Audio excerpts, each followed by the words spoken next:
London. A city steeped in history, power, and pride. But on this night, the air was different.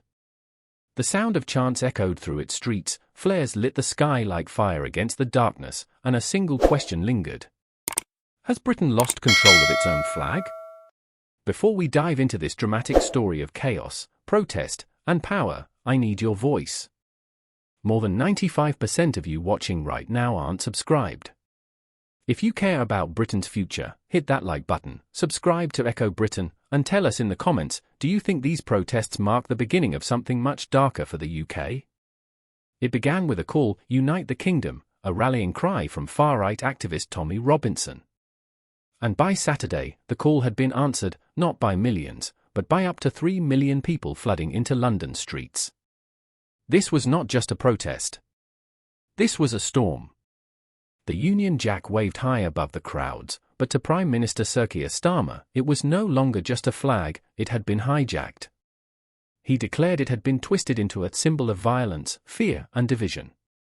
And he vowed that Britain would never surrender it to those that use it for hate. But the words were barely out when chaos erupted. The Metropolitan Police, bracing for unrest, deployed in force.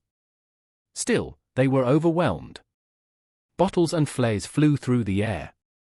Officers were punched, kicked, and dragged into the fray. By nightfall, 26 officers lay injured, for seriously. Among them, broken teeth, concussions, even a prolapsed disc. Scotland Yard called it a very challenging day. And the arrests began.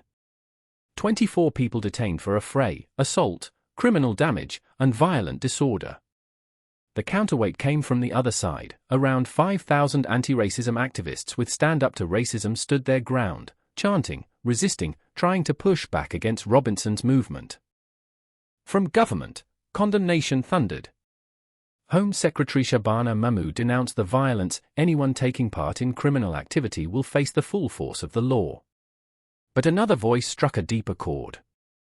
Business Secretary Peter Kyle called the protest a klaxon call, a deafening alarm that the country is fracturing. There are communities being driven further apart, he warned. He admitted the government had failed to bring people back together after the financial crisis, after immigration debates, after years of growing disquiet. And into that void, figures like Tommy Robinson have risen.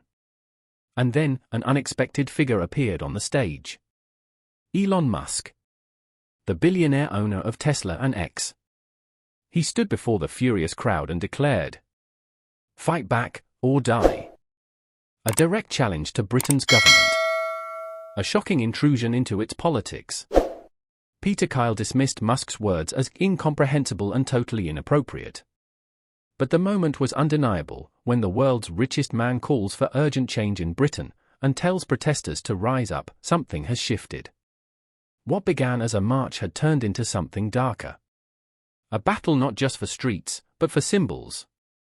The flag itself, the Union Jack, has become a weapon. To some, a badge of pride. To others, a mark of fear. And as London burned with flares, the real question emerged. Is this the start of a new wave of nationalist uprisings in Britain? Or is it the last gasp of a movement clinging to relevance? Sir Keir Starmer insists Britain is proudly built on tolerance, diversity, and respect.